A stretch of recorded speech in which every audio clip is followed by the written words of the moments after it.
Oke, assalamualaikum warahmatullahi wabarakatuh. Hai sobat coding semuanya, apa kabar? Seri ini adalah seri di mana kita akan mencoba membahas salah satu bahasa pemrograman yang bisa kita gunakan untuk memulai memahami tentang struktur dari pemrograman. Bahasa itu adalah bahasa C++. Banyak sekali hal yang bisa kita lakukan kalau kita menggunakan bahasa C++. Mungkin di antara kalian ya yang melihat video ini memanfaatkan C++ ini hanya sebagai pelengkap dalam dunia akademik. Mungkin untuk tugas kuliah, mungkin untuk tugas sekolah, tetapi setelah itu tidak kita gunakan. Jadi itu sangat disayangkan karena apa? Bahasa C++ ini sangat banyak sekali kegunaannya dan bisa kita gunakan untuk membangun sebuah aplikasi ataupun teknologi-teknologi yang lainnya yang bisa bermanfaat dan tentunya sangat canggih.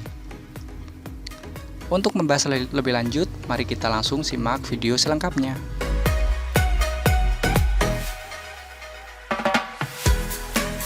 Untuk yang pertama, pasti kita bertanya-tanya, apa itu C++?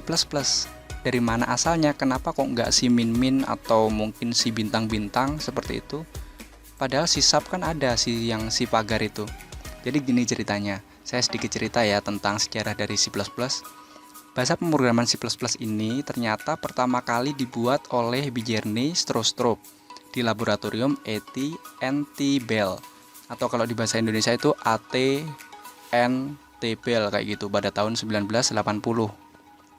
Jadi pada momen apa dia membuat seperti itu? Jadi pertama kali si Bjarne Stroustrup ini ya, dia membuat C++ itu ketika ia sedang melakukan pekerjaan untuk meraih gelarnya sebagai PhD ya. Jadi dia membuat sebuah tesis pada salah satu bahasa pemrograman. Lalu ia berkesempatan nih jadi untuk bekerja pada bahasa tersebut yang bernama Simula. Ya, jadi dia berkesempatan untuk kerja ya pada pemrograman bernama Simula. Nah, Simula ini apa?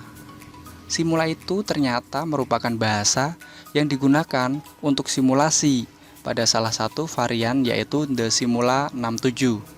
Varian ini disebut sebagai bahasa pertama yang mendukung Object Oriented Programming, atau kalau bahasa Indonesia itu pemrograman berorientasi pada objek kayak gitu ya.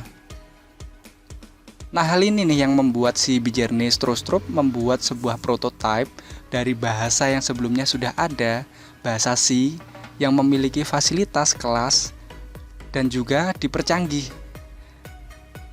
Lalu ketika sudah ditambahkan beberapa fasilitas dan kelas-kelas yang sudah dipercanggih, bahasa yang dikembangkan itu diberi nama C with class, atau bahasa C yang memiliki kelas. Ya, jadi kayak gitu.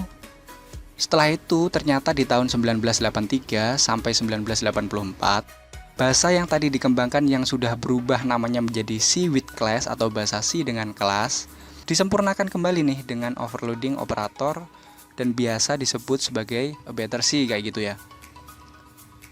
Selain itu di tahun itu juga yaitu tahun 1983 diganti dengan nama yang baru yaitu C++.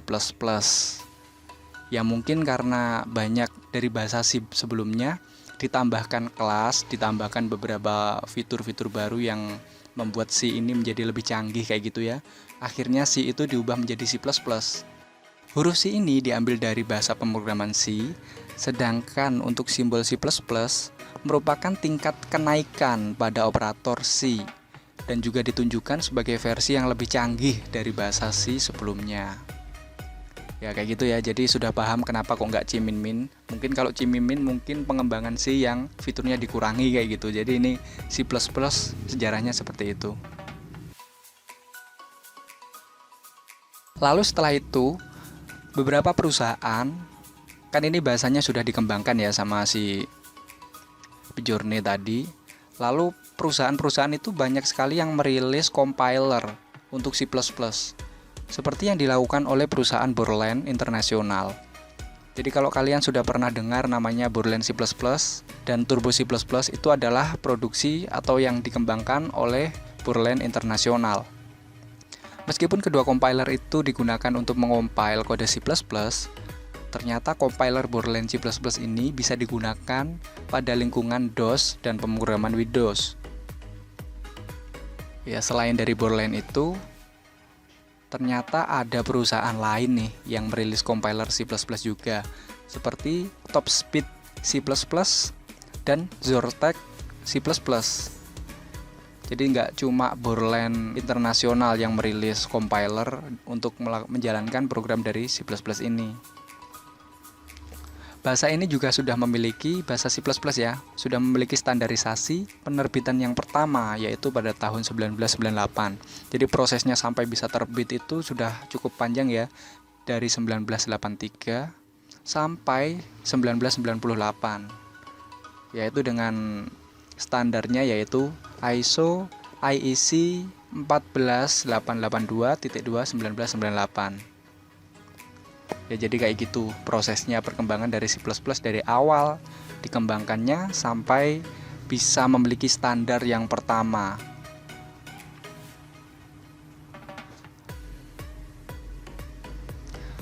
Ya, jadi pada dasarnya itu kalau C++ itu penulisannya hampir sama dengan bahasa C. Ya sama sih seperti penulisan bahasa C. Karena apa? C++ itu merupakan bahasa turunan dari bahasa C yang diperluas, sehingga kita bisa menggunakan bahasa C itu dalam C++. Ya, tetapi ada beberapa fitur atau beberapa kecanggihannya ya, yang dari semisal kita ingin menggunakan C++ di C itu nggak bisa, karena mungkin di C-nya itu belum ada fiturnya, tapi di C++ ini sudah dikembangkan gitu. Jadi C++ ini ada kelebihannya. Yang pertama, dia bisa tersedia hampir di semua jenis komputer. Selain itu, proses eksekusi C++ ini lebih cepat. Ya, jadi lebih cepat.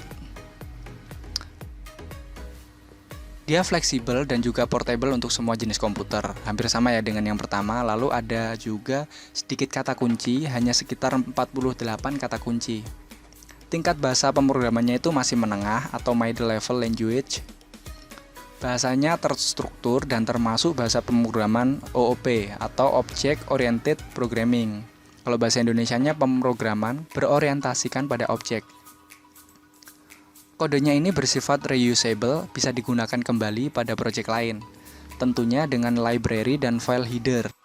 Selanjutnya bisa membuat aplikasi grafik prosesor dengan kualitas tinggi menggunakan C++ ini. Selanjutnya ada dukungan function and class library, yang mana ini adalah pustaka fungsi dan kelas, sehingga bisa digunakan untuk membuat aplikasi makro.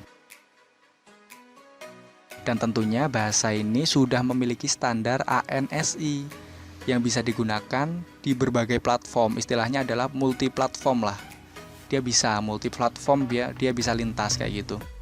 Nah, sekarang yang membuat kita putus untuk belajar C++ ini apa? Ya, jadi kalian mungkin belum tahu, termasuk saya ya. Saya dulu juga sempat belajar tentang C++ ini, tetapi karena saya belum menerapkannya untuk membuat sebuah project yang bisa terlihat, akhirnya saya pindah ke bahasa yang lain. Tapi ternyata untuk bahasa C ini yang pertama dia bisa kita gunakan untuk mempelajari kernel dari sistem operasi. Ya, kernel itu seperti apa? Kernel Linux, Windows, dan OS X dibangun menggunakan C atau C++. Kernel itu adalah kumpulan sistem library, sistem calls, hardware driver, compiler, dan beberapa aplikasi untuk user. Oleh karena itu, kernel ini merupakan program komputer yang mengelola I/O ya, input-output antara hardware dengan aplikasi yang dibangun oleh seseorang programmer kayak gitu. Jadi dia adalah mengelola input-outputnya ya, hardware dengan aplikasi. Kernel ini menerjemahkan instruksi dari aplikasi menjadi instruksi yang akan dieksekusi oleh CPU dan hardware lainnya. Dan kernel ini memiliki tempat yang sangat terproteksi di memori. Kayak gitulah gambarannya ya. Jadi selanjutnya ada juga yang bisa kita gunakan adalah membangun aplikasi desktop. Bisa untuk aplikasi kasir, mungkin untuk aplikasi-aplikasi yang lainnya, itu bisa kita bangun menggunakan pemrograman C++. Karena dia juga ada ya, bisa kita memanfaatkan GUI dari library yang sudah disediakan oleh sistem operasi yang kita gunakan. Kalau kita menggunakan Windows, kita bisa menggunakan GUI-nya library Windows Form. Jika menggunakan OS X, kamu bisa menggunakan GUI library Cocoa ya. Tulisannya Cocoa kayak gitu. Sedangkan untuk Linux dan Unix, kita bisa menggunakan GTK. Nah, selanjutnya kita bisa menggunakannya C++ ini untuk membuat sebuah aplikasi microcontroller. Salah satu teknologi yang sering kita gunakan atau sering digunakan ya oleh programmer untuk membuat aplikasi microcontroller itu adalah menggunakan kode AVR. Dia adalah IDE untuk mengembangkan aplikasi microcontroller di chip Atmega-nya. Microcontroller ini sangat luas, mulai dari membangun perangkat elektronik, robotik, hingga Internet of Things atau IoT. Bisa kita jelajahi untuk membangun perangkat yang kita rancang. Ya, jadi kalau kalian pernah melihat ada robot seperti robot yang bisa bermain bola kayak gitu ya, terus bisa mengejar suatu objek dengan warna tertentu, itu bisa kita kembangkan menggunakan pemrograman C++ dengan memanfaatkan kode AVR ini. Ya, selanjutnya ada juga kita bisa membuat sebuah aplikasi perangkat mobile, ya smartphone ataupun perangkat mobile yang lainnya. Jadi ranahnya itu merupakan salah satu ranah di teknologi informasi yang sangat berkembang cepat. Jangan salah ya, jadi kita dengan menggunakan C++ ini kita juga bisa membuat aplikasi perangkat mobile. Dan yang terakhir kita juga bisa membuat game. Ya, contoh aplikasi yang kita gunakan untuk mengembangkan sebuah game itu adalah ada Cocos 2D, ada Panda 3D, dan yang lainnya. Itu menggunakan bahasa pemrograman C++ ya.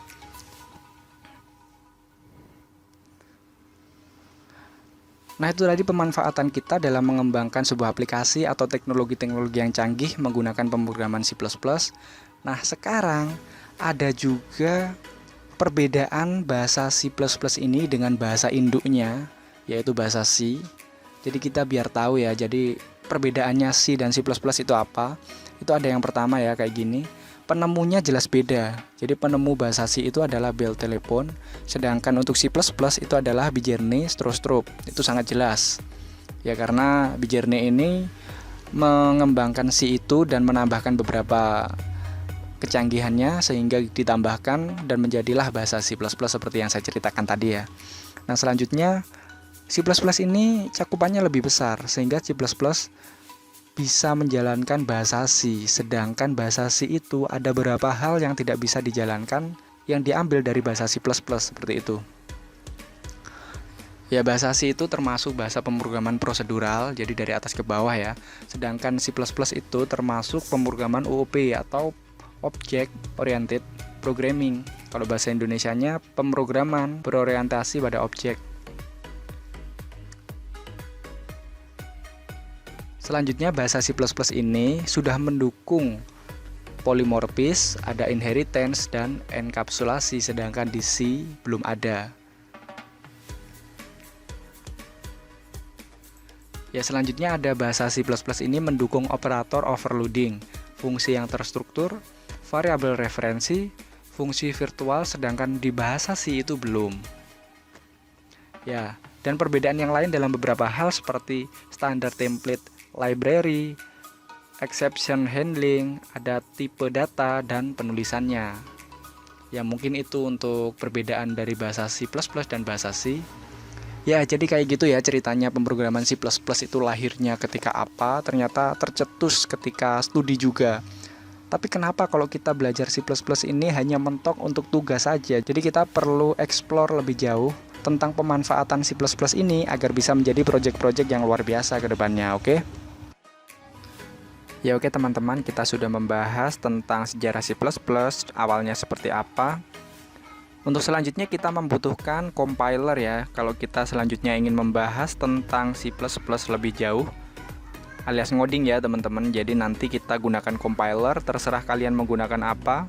Untuk kalian yang ingin menggunakan smartphone kalian bisa download di Play Store, yaitu CXX Droid.